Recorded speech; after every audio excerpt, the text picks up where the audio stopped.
توی یکی از عروسی‌های سالم مثل این عروسی، وقتی که آخر مراسم رسید شیرینی و شربت توزیع می‌کردن، به من گفتن که یه نفر دم در شما رو کار داره. وقتی رفتم یه جوونی بود، سکران بود، شراب خورده بود، آمد بیاد تو آغوشم، بعد یک دفعه عقب رفت. گفتم بیا عزیزم. گفت نه شیخ من شراب خوردم، لبم نجسه. نه. گفتم بیا پسرم، بیا پسرم، شاید من مقصر بودم که تو شراب خوردید.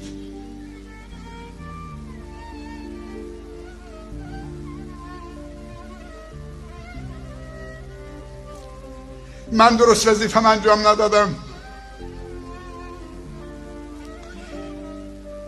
به عزیزان گفتم شیرینی بیارید تقدیمش کنید. شیرینی بردن پیشش، دست گذاشت که برداره، بعد دستشو کشید، گفت نه این برای خوبان خریده شده، من نجسم.